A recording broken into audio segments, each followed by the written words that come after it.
correctly with the correct amount. D20 Radio, where gamers roll. www.d20radio.com.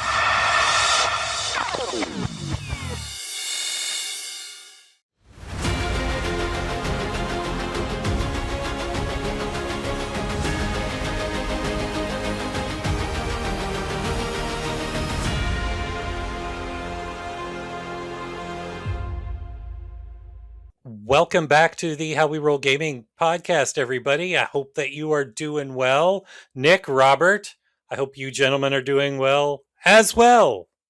Doing well as well. I'm doing as well can be. Right on.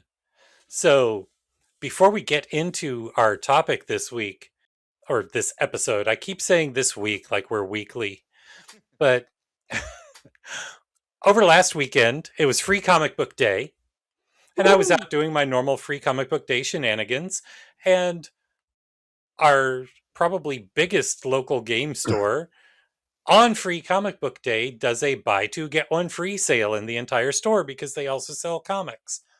So I got a couple of new games that we're probably going to want to get on the table. First up, now we got a quick start of this last year, or I got a quick start of this last year on Free RPG Day. But so I made a little oopsie when I was buying my stuff. I was like, oh, they have the Avengers core rulebook or the Avengers expansion for the Marvel Multiverse RPG. Right on. I've been waiting for them to have it. And I bought it and I came home. And as I was about to put it on the shelf, I bought it sometime last year. Oh no. So I had to go back and exchange it. So I was kind of limited on my options that were the same price as that core rulebook. So despite having not played that quick start yet, I got the core rulebook for Monty Python's co-curricular medieval reenactment program. It's not a role-playing game. It says so on the cover. Totally not. It says so. Yeah. It says so on the cover. See? Right there. No, it isn't. That's it's proof in advertising. So I picked that up because it's Monty Python. This is right up the alley of our shenanigans. The shenaniganist of shenanigans. It's funny, coincidentally enough, earlier this week, YouTuber Bob Worldbuilder put up a poll looking to get results for, people's favorite role-playing game system. And I put it out there in our Discords for everyone to see. And on the Reddit. And Betsy looked at it and she's like, so what I'm learning is there's a Monty Python RPG and why haven't we played it yet? And I was like, well, coincidentally enough, I just got the core rulebook this weekend. So it is going to be on the table at some point once I at least look through the quick start. Something else that I picked up while I was there, just because it was too darn adorable to resist, was a starter game from our friends at Edge Studio, Dungeons and Kittens. And it's just freaking adorable. It looks like it doesn't say that it's the same system as Arkham Horror, but it looks like it might be similar because it came with 2 boxes of different colored D6s, just like Arkham Horror did. Yeah, that sounds and the exactly the character sheets look similar, but it's bloody adorable. Interesting. Bloody adorable. Interesting tone shift for the same system. That'd be interesting. Oh yeah, if it's the same system, there we go. Dungeons and Kittens. Yes, I've seen that before. Well, H.P. Lovecraft had a thing for cats. Yes. Don't you dare. Yeah, no, Nick. Nick, we don't want to strike. We don't want this episode deplatformed from all of the platforms. So don't you dare. And I said he had a thing for cats. I didn't say he had a way for naming cats. Jeez. And then finally, I downloaded just the other night. I thought I had already downloaded it when I first heard about it a few weeks ago.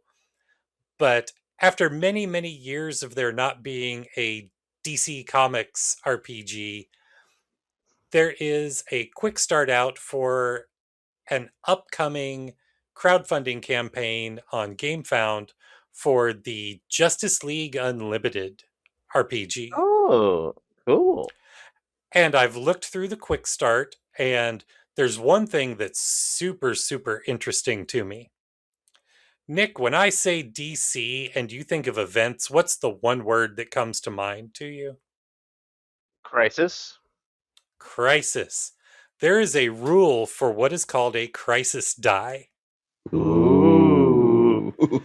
That if one of the currencies, I can't remember if it's that they have a system similar to destiny points or momentum and threat like in Star Trek or whatever.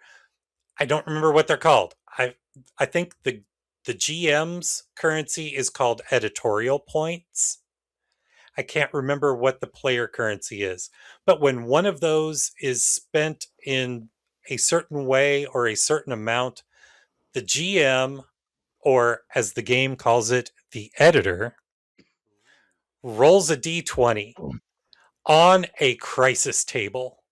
And the result determines the nature of the crisis that occurs right then. So what Robert, you're saying hold on. is, Hold on I to can your never be the pants. one to roll it. Well, It it's stuff like sounds like we would want you to roll it because it sounds like there'd be some fun stuff on there. I just get dark side. yeah. Well, no, it's stuff like a dark version of one or all of the characters shows up, or time travel happens. You know, you get shunted forward in time, or things like that. And I was like, oh, now this is just fun. That's some fun stuff. Are we just gonna get shunted into Batman Beyond and fight the Jokers with a Z? Who knows? Who knows? But yeah, it It just looks plain it fun. could be an entire dark version of us that are also Batman. Yeah, I want to read through that. I want to give that a try. When the crowdfunding goes live on GameFound, by having signed up for updates early, if I pledge, I'm going to get to choose a D20 in the design of the Justice League founder of my choice. Ooh. You know, it's like a D20 that I presume it's the 20 face. There's a blue one with yellow numbers and a Superman shield. There's a green one that has a Green Lantern symbol, black one with yellow writing that's Batman. They look cool. I want all of them, but I can only get But one. you're not And you're not gonna get one in your boy's colors, your boy Richard. he's not an option because he's not I a Justice know. League founder. He's not a Justice League founder, which makes me sad. Yeah. Say la vie. Yep. But before now we get into our topic, we do still have some house cleaning to take care of. Looking for your next actual play obsession? Step into the world of Eberron Renewed, a high energy Dungeons and Dragons podcast set in the magic fueled, intrigue soaked setting of Eberron. Yes, follow a band of unlikely heroes as they chase down conspiracies, clash with dangerous factions, and navigate a world where arcane power meets pulpy adventure. It's cinematic storytelling, memorable characters, and plenty of twists that'll keep you guessing. They're part of the D20 radio network, and Eberron Renewed is perfect whether you're a longtime fan of the setting or diving into it for the first time. So cue it up, roll with the story, and discover why Eberron is unlike any other world in D&D. Yes, and we'll watch it and take notes of how their shenanigans versus ours are. I don't know if anyone shenans the way that we shenan. It's Well, more if of they the don't ga- go and start a tavern on an island and forgo the entire quest, then no. It's more of the I mean- Gan in the Senan than the Senan. You guys are We you guys flavor in the gan of the we shenanigans. have shenaned once and we will shenan again. Always. I need to isolate that audio from Starfleet Academy to add to our soundboard. And that sounds like a good shirt. Yes. Oh, yes. Oh, yeah. That's going to go on the store in July, but we'll talk about the store later. Yes. So now on to our topic for this Mhm. this episode. So when a player leaves a campaign, it can shake up the story, the party, and even the group dynamic at the table. So this episode, we're talking about how game masters and players can handle those departures gracefully, whether it's a planned farewell, a sudden disappearance, or a character written out mid-adventure. So from respectful communication to memorable exits and keeping the campaign moving forward, we're diving into ways to turn a tough situation into great storytelling. Yes, because last week we talked about, of course, if a character passes away, but the player still stays. Now we're kind of doing the more extreme, is when for some reason or another a player leaves. And Yeah. as all of us who have And actually had that happen, we all have our and, own stories to and in the tell. third part of this trilogy, what happens when we have to execute one of the players? Not literally Nick. legal. Right. Uh, Legal it, disclaimer. it, Prank it, color, it, it, prank color. in Minecraft. There we go. Saved it. All right. But yes, so let's get started there. Because there's plenty of Yeah, reasons why people leave. We can talk about the very simple one that I've experienced is just they don't mesh well with the campaign or simply don't think the setting is for them. I've actually had that yeah, happen recently as one of my character players in my Cyberpunk Red game just said, I think I'm going to drop out of this campaign because it's not really my setting. I don't think I'm really yeah. enjoying it. Yeah, And that is just not grooving on the setting, and that's perfectly perfectly valid. fine. Like Very again, like valid. th- th- one of the reasons why I even got our groups together on Meetup was because of the most difficult task of making a role playing group is getting people. And sometimes you get into a situation where it's like, well, these are my only role playing group that I can be part of, so I have to grin and bear it. But like you don't. Like, if you don't vibe with a group for whatever reason, you have every right to leave. Yes. Now, we are kind of unique in that I've talked to people, who are into role-playing games, who are not part of our group, and they say, "Oh, hey, you play RPGs? What do you play?" Well, at That's a good any given question. time, we have probably a dozen campaigns going. Yes, And we're maybe a very couple unique on in the that back burn, we do long campaigns, but they're not one system. consecutive. We Yeah. jump systems here and there every week usually. Yeah, we play most every Saturday and Sunday, but it's rare that we play the same game even Saturday to Sunday. Yes, and And And if that's we so do, that's it's usually mostly like a limited campaign that we just want to get or through. or a big event where it's like, no, we need to double up. Even yeah, then or sometimes we don't do that. Yeah. sometimes we'll play the same system on Saturday and Sunday, but two completely different campaigns. Not Yes. even the same not even the same GM either. Yeah, and we're unique like that in the sense that even though that player left my campaign, they've got plenty of he's got plenty of other options to choose from in our group. That may not be the truth in your group. It doesn't have to be. But never feel Again, like once they leave, it's over, it's done. You can always And in the future get them back.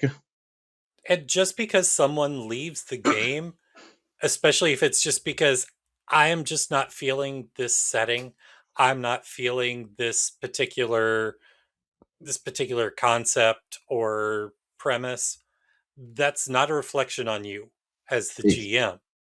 again, it goes both ways. Like a player shouldn't feel that they are pressured into playing a game just because it's the group that they found. Nor should the GM feel slighted when it's like, I just don't vibe with that. It's like there's a million ways to play role playing games. Tons of systems, tons of genres within those systems. And sometimes a player just doesn't vibe with it. Yes, and I'll And emphasize what you said, Nick, is that especially as GMs, do not take it personally nor feel like you have been offended by them leaving, especially when they say, I just don't vibe with the setting. Don't ever think yeah, it's like, oh, I'm terrible or how dare you. Don't go into that. Don't go into It, that that thought. that's and again, like, we are in a unique scenario with our group, but it is like something like, yes, if you're in a small area and you only have a small set of players, like, that can feel bad that you've lost one player. But if it's a mutual agreement of like, they come to you and say that I'm not good with this and you have no means by which to assuage that, that's not your fault. It's just the nature of how things go. It's a mutual leaving. You're both you both shouldn't come away with any sort of guilt either way.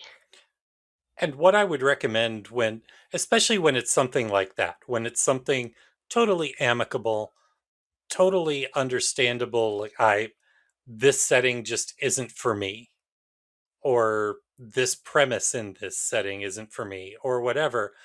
I always recommend communicating with the player who's leaving. Yes. Find out why they're leaving. Is it the setting just doesn't grab you? Like I am sure that Lauren would not mind us talking about their departure from Cyberpunk Red. Hmm. And it's just from doing casual nerdity and knowing what kind of episodes of Clone Wars that they vibe with, I understand why Cyberpunk Red doesn't vibe. Yeah, And exactly. And I so, understand that too. Yeah. and so, but I would, check in with them. Is it just the vibe, or is it the particular premise within the setting? Is there anything that could be changed without totally derailing the premise that would prompt them to stay? And that's not trying to force them to stay. That's Obviously, trying to that's that's trying another to thing. It's like, accommodate the player. Yes. And it's That's also an trying to accommodate the opportunity for player. you, the GM, to get constructive criticism or constructive talk to see other opportunities you can have. Because I'll even admit, in Cyberpunk Red, with the role that he was playing, I had hard time figuring out how to put him in my story. and And I'll admit, I that usually have a hard time yeah. with techie type of characters that are more for like buffs rather than actual fighting, even though he was good at dodging. Because I was like, I don't really know where to go with his character. And again, that's something to explore. Again, not a problem with.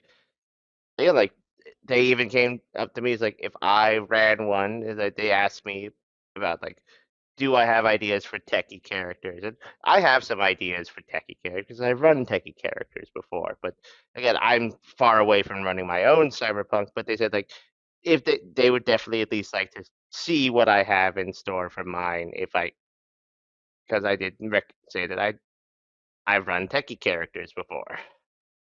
Yes, well, I've run more fighters or talkers, or at best, Yeah, simple and again, like, mechanics, but not at someone no well deep into tech.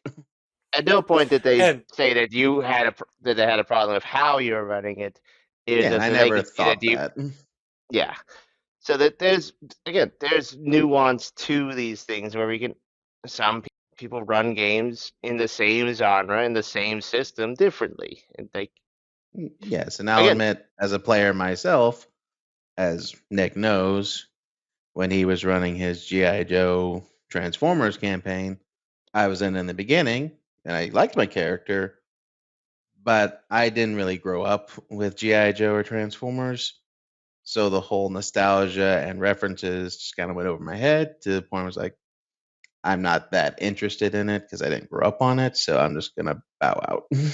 and that was perfectly fine by me. It's like, again, there's a multiple of personal reasons in terms of like why you would want to leave a game that are not like negative reasons.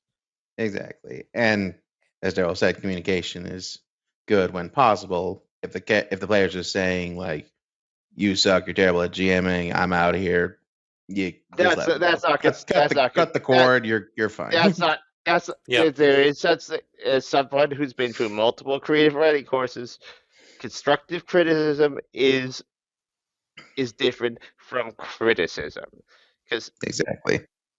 like there's ways to say like this is not my thing, this is not my flavor, but here's what I liked, and if you could change that, but I'm not asking to change that. Yeah. Those are better Constructive. ways. There's ways of being diplomatic and helping the GM understand like that's why it's not your flavor, and if they can take that and be like, well, maybe I can adjust it, or if not, they'll at least think about that in the future when someone might have a similar concern going forward. Yes. Though if they're trying to shame you, don't engage. Yeah. Yes, And and that's a good segue into like there's a lot of ways to end to leave a group well, acrimoniously. before we make that segue, I just want to say, on the other side of that, as the GM, when someone's just saying, "Hey, this game just isn't for me. It's nothing that anybody at the table did. It's just not my flavor. So I'm going to bow out." You don't want to be accusatory about Oh, it. Mhm. obviously, You don't want to be, yes. Very much so. how dare you leave? Don't you know that this is the best game ever? Yeah, definitely don't make it about you. Don't be like, "Do you know how much effort I have put into this? Don't make it The about hours I've taken to write this out, try and and tailor it don't for your the story." the worst case is don't impose upon like, well, how are they going to get through this without your insert role as your character's role in the story or mechanics? It's like, no, that's you are Yeah, not meant to put no that guilt on. trip either. Do not put Yep. that on them. This is a role playing game. It's a cooperative storytelling thing, and sometimes you don't get everything you need. Yeah, Sometimes you get a whole bunch of barbarians, and they're gonna be, but you don't. But if the cleric doesn't want to be part of the group, you don't guilt trip the cleric just because they all made barbarians. and if you're the GM, if someone does leave, it's your responsibility to structure it to where they can take encounters without that person. Like if you ever ran a D&D campaign, as an example, and you don't have a healer, you as GM should be able to structure an encounter to where they can get injured, but they have ways of healing, maybe Healing posts or spell scrolls or something. like NPCs, Or I see was about to healers. say a snarky NPC healer who you know, has issues with them sometimes. Yeah, there's Oh, ways to work around that's where it. we can go back to the last time I was on Me and Steve. That's where you can work in your Frank Burns character. Yes. But But yeah, yes, now we there's a there's a lot of ways to work with that. But then what most people are, and probably what some are tuning in for, it's like, yes, there are less than friendly ways of leaving things off, and those are thorny issues. yes, and there can be the instance where they're not leaving, you're kicking them out. And in those cases, you know, what I'm kind of thinking for this episode is that we're looking more at how the dynamic affects the table. And in a case like that, without naming names, we will say that we've had to kick somebody out. Well, Hmm. we were close to kicking somebody out and they left. Yeah, Yeah, but there was an And example, at least for a session, Nick kicked some people out. I Yeah. had to remove individuals because, and admittedly, some of the blame is on me, some of the blame is on them, but ultimately I had to make the decision to remove them from the situation. And when I did, I didn't call the session there. I removed them from the table and I sat everyone down so that we could discuss it and then to sort of recollect, because again, like, I couldn't just send everyone home at that point. Things had changed significantly, and I wanted to, how do we get back on track after this? So it was sort of a pseudo quasi therapy session. Yes, but I think Daryl's right. We'll focus on the actual departure itself because I know in previous episodes we've talked about kicking out players before. So in Yes. this case, as far In, as group dynamics, it's always a good idea if you can and they're willing to do it. It's like just talk with the rest of the players who know that this player is leaving. Don't have to explain the reasons. Don't have to put a spotlight on them. Just be like, this player is leaving. Just want to get a feel for everyone. We're gonna keep going. I'm gonna make some changes, of course, since that character's gonna be gone. Especially if some players have had their stories or dynamics tied to that character. Be like, or need to either as a readjust their. warning or just getting their headspace to be like, they're leaving. I'm going to change things up. You guys are going to have to, you might have to change things up depending on how you wanted your character to go. And we'll get through Story this wise, as a readjust team. your character points if you need to, like, just to store up in an area, unless we find someone else who could fill that spot. But like, it's more or less a case of like, you should let them know, and they should have the option. But it should always be like, if they want to ask you what's going on, and you are privy to do that off time. It could be a Exactly. be it's we are we may be all friends and buddy, but we're also not trying to be a gossip mill. Yeah, this could be as easy as after a session, or you just go in a group chat or even a private chat with people, just get their headspace. And some people may already know what is happening with that person. Exactly. But the big thing as It's GMs we have to do is as a player leaves, how do you redirect or shift your campaign when you had ideas on how that certain character was going to be used or how their story was going to play out? and that Now, is ultimately the much more thorny issue. Like, obviously player characters make their stories with each other, but as the GMs, we sort of have to think long term. Yeah. It if we used an analogy, someone who's writing a book knows the entire story, knows when a character is going to leave and how it's going to follow. We, since we're creating a story together, don't know that. So we have to reorient, shift, move things around when that happens. right. I've been in a situation where a campaign that I was running, a Star Wars campaign, surprise, was the victim of the dreaded scheduling curse, where Ooh. Oh.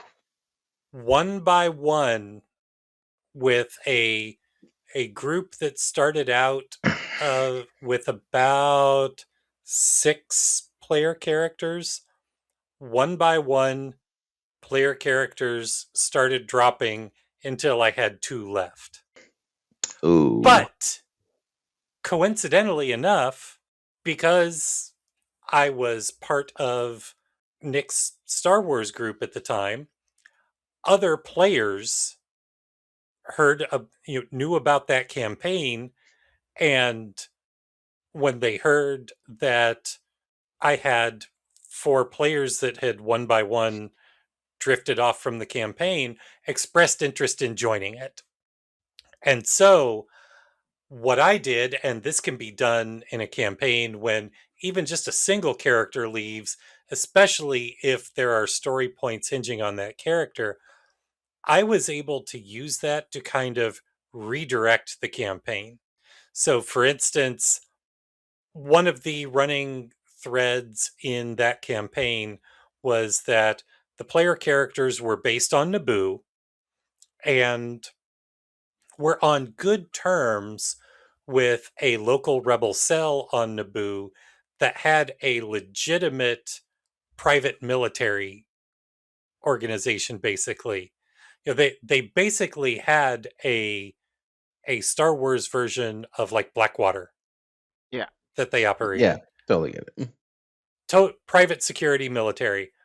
That was their cover for working for the rebels. That's why they had weapons and materiel and all of this. And they were secretly a rebel cell. And the player characters were bequeathed with docking space and things like that at their headquarters in the city that they were in on Naboo in exchange for occasionally doing jobs for the rebellion. Mhm. So, even though unintentionally the campaign had a very strong Firefly vibe to it just because Mhm. of the player characters that the players made. But even though it had a very strong Firefly, smugglers, scum, and villainy flavor to it, definitely an Edge of the Empire campaign, we got to throw some classic Star Wars rebellion related stuff in there. Well, as the cast changed over, I was able to kind of redirect a little bit uh, through choices that the new players made. They put a great big spotlight in the form of blowing up With about us. 2/3 of the Theed reactor complex. Mhm. Yeah, I remember that. And someone kind of leaving a mark. Yes, Mhm. they put a spotlight on that area of Naboo, and imperial martial law cracked down, and they had to make a hasty getaway and leave Naboo behind. They had a new ship based on the new characters coming in, and they took off, and I was able to, since I wasn't getting as much mileage out of the tangential connection to the rebels as I thought I might, I was like, you know what? I can leave that behind.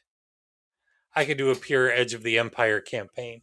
So I started to redirect, and it was a straightforward Edge of the Empire, still very heavily Firefly themed, to the point that I had found homebrew stats for the Firefly class ship for the Star Wars RPG, and they were in a Firefly. Yeah, and that's a good So, example. And in a big sense, if multiple people leave, or even if one person leaves, you can reorient the core idea of the campaign or the core setting to be something else. Because I This mean, is right. also a good point, especially there if you're are on good. times where players are sort of quote unquote your linchpin. It's sort of like you best not to do that, but sometimes someone becomes the quote unquote main character of a campaign, and it's like you sort of put a little bit too many eggs in the basket, and but then that does mean that if they move, you need to pivot. Yes, or maybe not main character in some sense, more like they have a key connection to a big plot point you have that's very integral to the campaign you're thinking of running. And that's where, especially if they leave, you can first, Yes. if you're on good terms with them, can ask, "Hey, can I still use your character, or can I do this with your character to kind of either end their story or make it ambiguous in And case you ever decide to come back?" that is another thing. It's like, and again, like something that some I've heard some GMs in other situations say, like, "Well, your character, I can use it." It's like, no, player characters are owned by Hmm. to use an old saying from the internet, original character do not steal. Yes, and You even got to if they get that. yeah, and even if they say you can use it, I wouldn't make them just a trailing NPC in the party still. Just be like the cardboard cutouts that's there may say a few words, but they're just standing If it there were, T They're doing posing.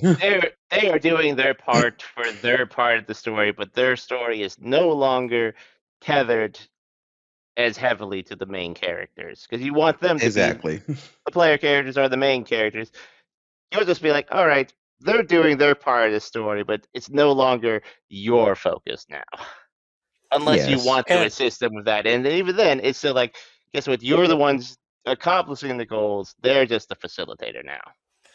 or depending on the system and the character and what the plot line was, you can even turn them into some degree of an NPC antagonist, either foreground or background.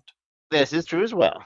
Yes. Uh, Definitely get player consent before you do that, but that is one way if to you go. can, Yeah. If you can. if you can, because so I'll toss another example out there. Mhm. Our Walking Dead campaign that we've mentioned many times. Mhm. Yes. We had a relatively new player to the group who started off in the campaign, had a great idea for a character, and he privately messaged me after session 0 and said, "Hey, I don't want to overstep. I hope this is okay to contact you, but I have this idea for my character. I'm the one that suggested they go to Vegas because I'm trying to find this relative of mine, but I have a past with dealing, and my character has a past with dealing and using drugs. And part of why he suggested going to Vegas is that his relative is supposedly there and in deep with one of the factions, and I'm trying to get him out. Hmm. And on my motorcycle, character had a motorcycle. I have a stash of drugs.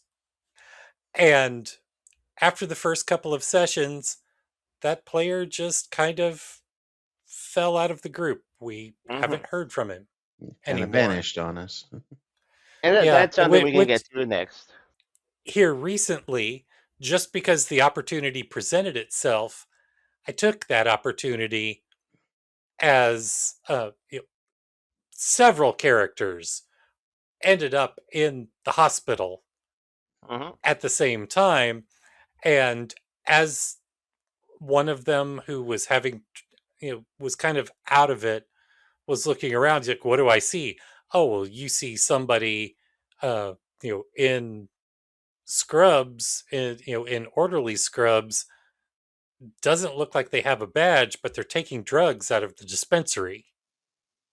Uh, And at Mhm. the end of the session, I revealed that it was that former player character. Yeah.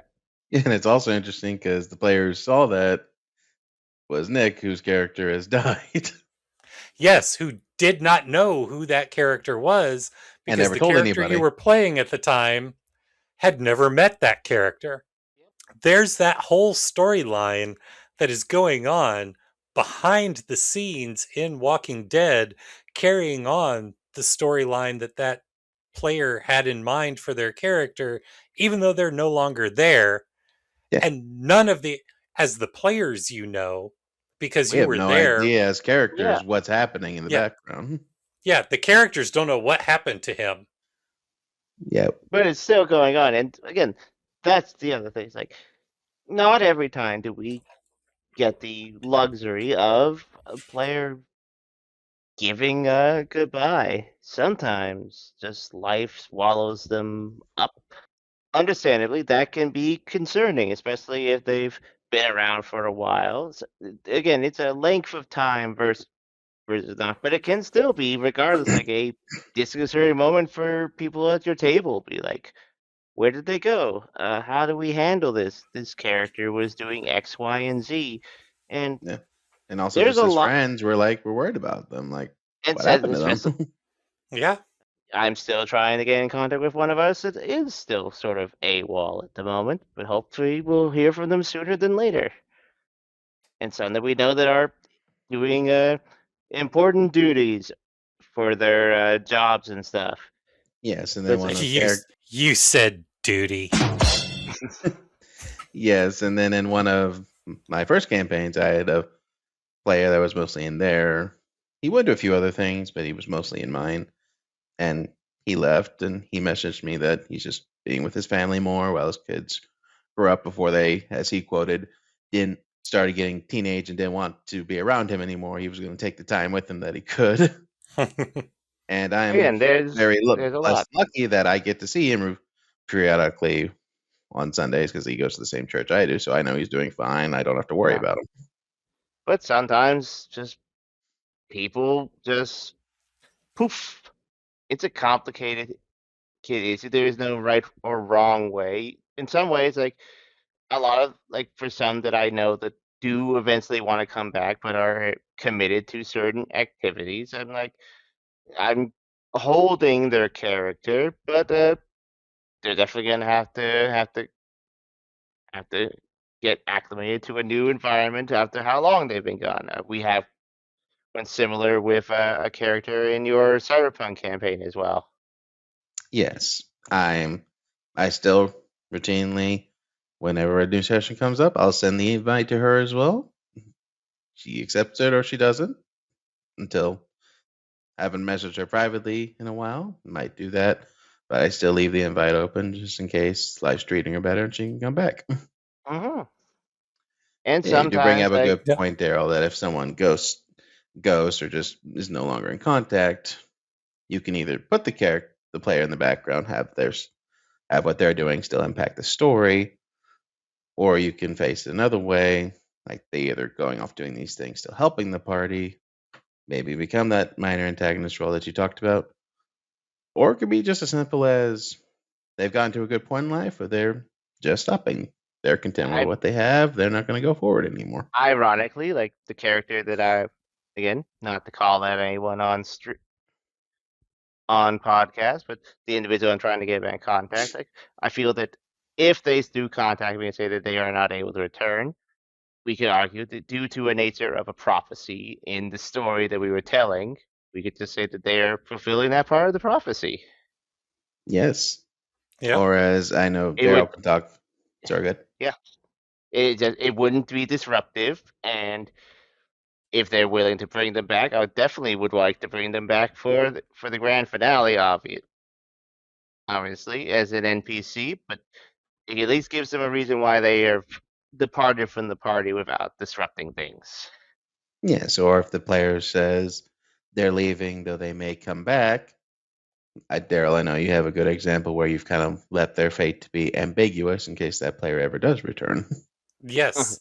That same Star Wars campaign, the first player that opted to leave because just life was too much in the way to commit to the game, she came to me and said, like, hey,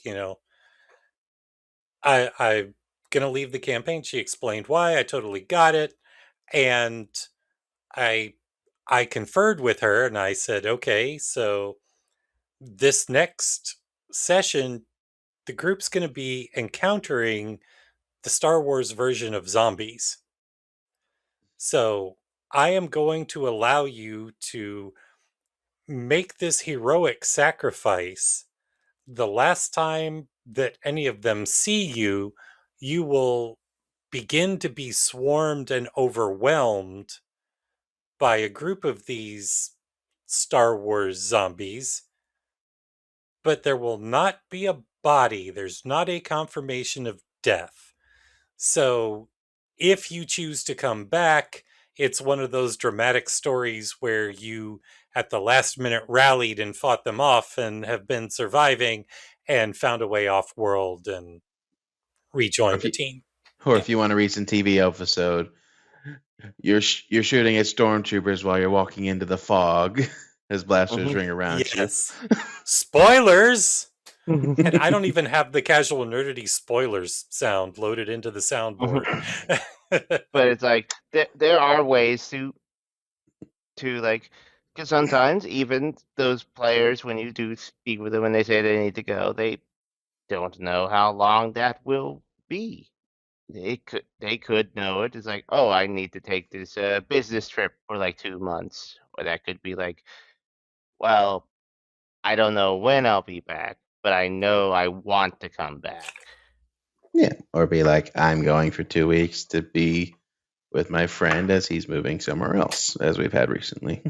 There are just ways to understand it, like to work around, and one of our ways of usually, regardless of like, there's no such thing as a perfect.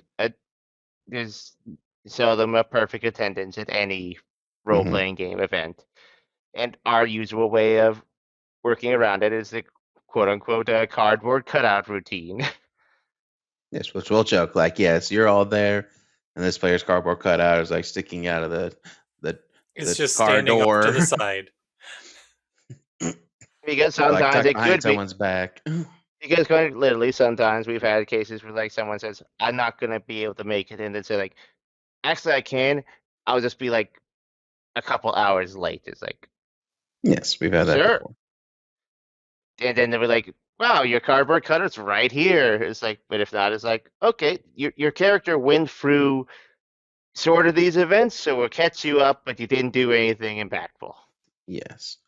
But as far as what Nick has said previously about what if a player leaving as a character that you feel is integral to your plot line, I might have a situation if one player thinks to leave my Cyberpunk Red campaign again because kind of been deep into each of the story plot lines, but right now I'm focusing on his right now. But if he left, it's okay because through the backstories and from what we did in the beginning, I still have other characters that can get tied in to that main plot line through different alleys. So even if he does leave, which I don't want him to do, but even if he does leave, I have other avenues to carry out the story that I want to do. And Again, Robert, that's I'm sorry to tell you that with Cyberpunk Red, I am not leaving the game, so you will still have to try to come up with ways to include my rocker. I've Sorry. actually had some ideas with that because I have ideas of connecting every player but you to the main plot line as you're the outside observer to be kind of like the voice of reason if they get too heated up. That's kind of what I'm going for right now. Oh, because so on a so fact. I I get to be the one that says that looks at the audience and says, "Do you believe this?" Honestly, that does fit kind of the Or you're task. the person that's be like, hey, I'm going to tell you this because I'm not connected to this, so I can think more rationally than you are right now. Yeah. Obviously, you have So a lot more get your act panache than together, dude. sass. Pretty like you pretty much did in the last session. Yes. Ooh, Yeah, ooh. yeah, So I did that all on my own, and it played right into your hands. Yes, yes, it did. but yeah, it's More. like again, that's also a good thing about like just in general as a GM. Never put all your eggs in the same basket. All your characters are the main characters of their story, even if it is your story. Yes, like So we've as said long as before in our manifestos, like don't mhm. try to get one person the spotlight because because then one, because then that's it not fair to everybody else, and two, if they leave, you've kind of don't have a you story anymore. you and this is sort of a part of that. It's like this is a good example of that because again, part of the difficulty of all role playing games is not necessarily the writing or the role playing part. It's the getting everyone together for that. And sometimes life gets in the way. Yep. Yep, very But much true. more often than not, life finds a way. Exactly. I haven't played that game yet. hmm Life But it's like uh finds a way. But it's like the main factor is like you want to be able to be flexible. You want your story to be flexible. You want your players to be flexible. And if things don't work out, which sometimes they don't want the whole thing to collapse in on itself. Exactly. Hmm. What else is what there? else? What else when customer when a When a when customer a leaves, player leaves? When a well, customer leaves, we cheer. Oh, I'm sorry. Did I say that out loud? you As cheer long or as you it, find someone else to pay the $25 to sit in on the game. That's right. sometimes you gotta accept that sometimes, and this is a rare case, especially for GMs. Sometimes you and the players just don't vibe. Or a That's player a, and a Yeah. player don't vibe. and sometimes, like, yes, as a group, we're all supposed to be friendly and supposed to work things out like responsible individuals, but sometimes you kind of have to just take the loss, Yeah. and Yeah, that's I not mean an easy thing to say. it's as odd as it is to say, this is giving respect to all parties involved. Not everybody is going to vibe with everybody else, and it is perfectly acceptable to say, "Hey, you know what? Everybody else have fun. I'm not vibing with this other person. I'm going to sit out this game that they're in." Because honestly, that is a mature way of handling it. It is, and again, Yes, like it is. there are just sometimes that, as much as it's sort of it's part of like we have the right to be like who we want to associate with, and sometimes it's just like I just don't get along with this guy, and it's like it's not anyone else's fault. It's not the main fault. It's the thing Well, I want to and it's do, nobody's fault. and it's no one's Yeah, it's fault. If just some people don't click. It's just Yeah, there. and again, like it's not a case of like sitting down and it's sometimes it's like it's better that I just don't engage, and that's just the way things are, and it's difficult, especially in groups like this where it's like you want everyone to be like stick together, everyone together. It's like, but sometimes you just need to accept there's some things that just need to happen. I think that we are exceedingly lucky that the core of our group does click so well. Even even those of us who have you know different perspectives on things, like Robert, we Stephanie and I adore that you went out of your comfort zone and went to Rocky Horror with us. Yeah. You did not enjoy it. We know, and we Layman? appreciate you No, I did going. not. We But I will say, like when appreciate I heard, you. We appreciate you going and stepping out of your comfort zone and saying, "Okay, I did it. It's not for me. Next page." Yep.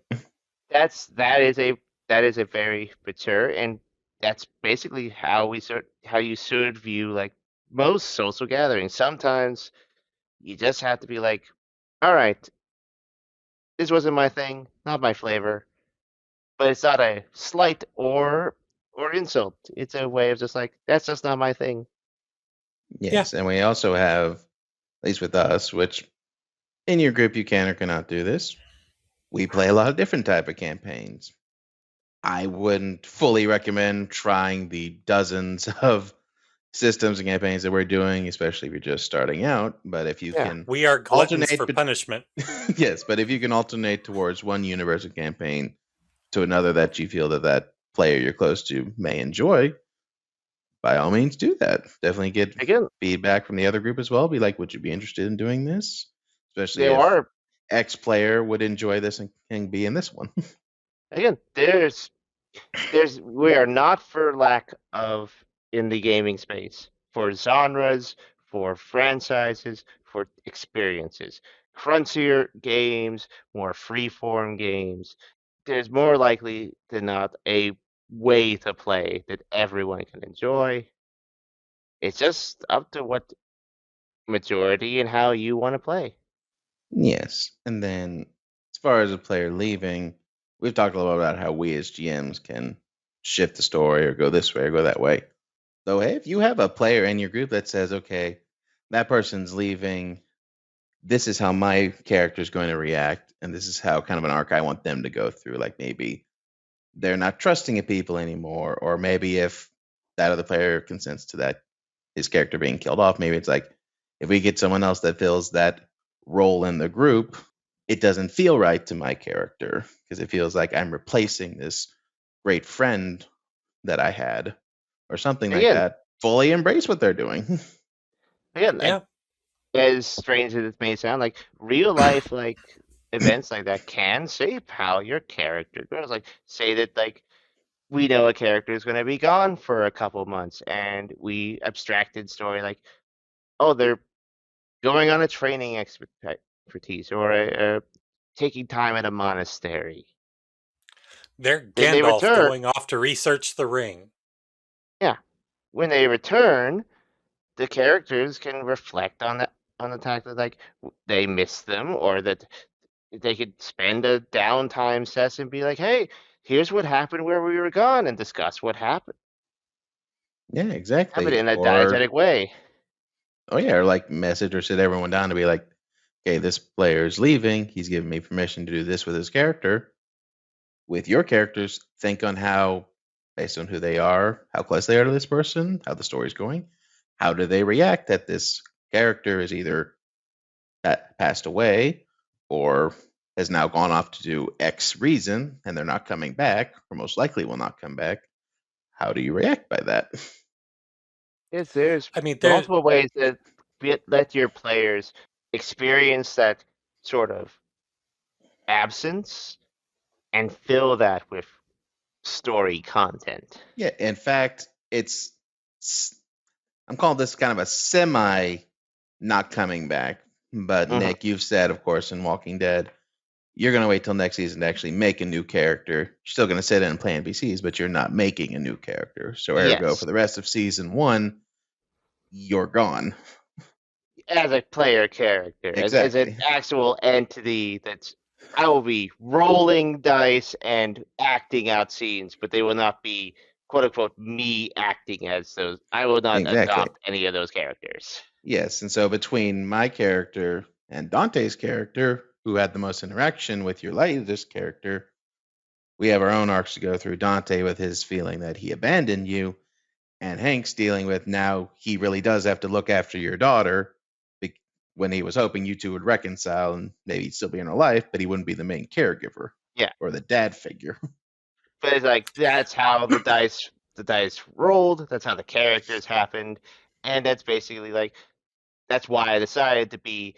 I don't want to introduce a new character this late into the quote unquote season, and with like that character that was definitely one that I was very liking and enjoying playing, and felt like, no, I want that death to have its resonance happen, and that's the only way that I feel that would happen right is if I don't like automatically step back in. Is like, welcome to the Exactly. new guy. And it's kind of an example of it's not like he doesn't like your setting, Nero hard jamming. He actually loves it so much that he wants that impact to last. Right. And I felt like the Well, and character deserves their moment. It feels like that character has such an impact in the story that we're telling that it deserves to, rather than me make a new character and try and divert that attention, I'll just play NPCs, and then next season I'll be part of the new rotating cast. and there's we all know, anyone who's listened for a while knows that I will eventually come at topics like this from an angle of having a media example to Yep. discuss Mhm. it. Yes. And what you were talking about a moment ago, Robert, about a character's departure impacting another character and allowing that to drive the remaining character for a little bit. I don't think I would have thought of this example if I hadn't made a passing reference earlier in the episode. But Mm. on MASH, when Oh, I think I know what you mean. When Trapper John left, Trapper left getting a discharge with practically no notice while Hawkeye was away from the camp. Mm. And Hawkeye came back to Trapper already gone.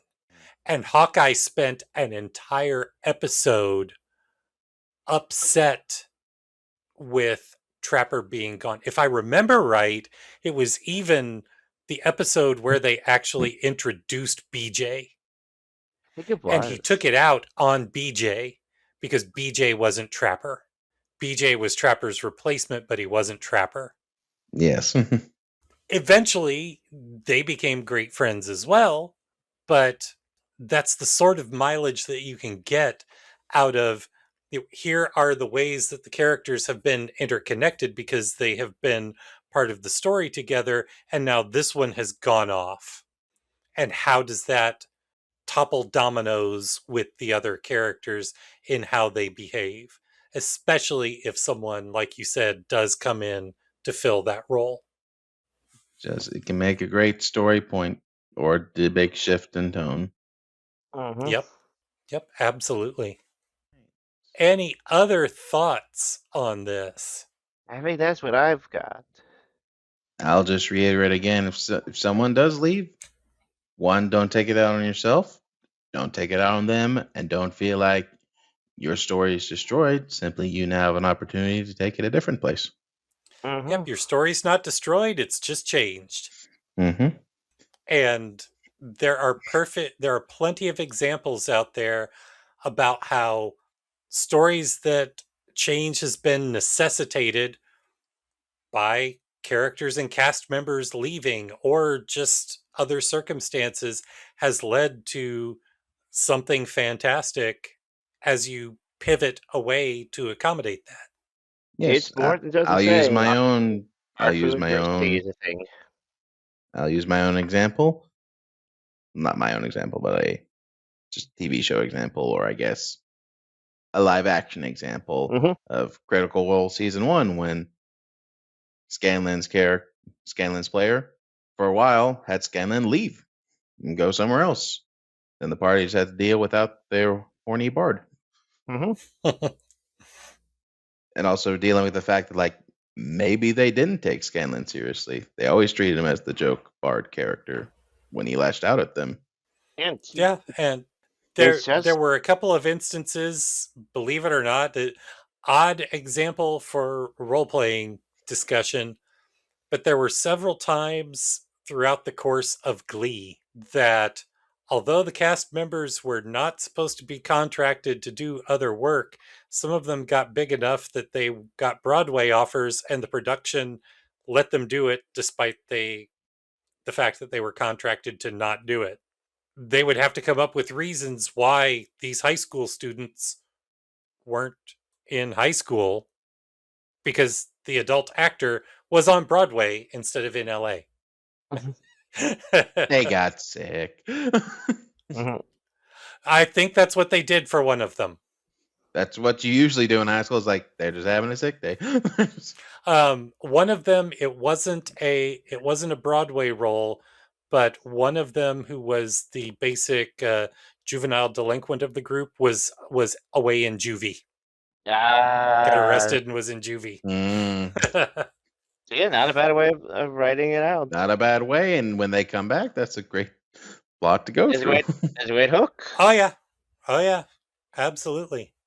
This is a multifaceted, and these are just our perspectives on it. There's plenty of ways to look about it, and again, it always changes based on your perspective. But like you said, there's a healthy way to express it in that this isn't the end of the world. This isn't the end of the group. It's usually no one's fault, and you sometimes just gotta play how it goes. If it's the end of anything, it's the end of a chapter. But hey, look, there's a new chapter on the very next page. Exactly. Like, Guy sure. closes a window, but opens a door.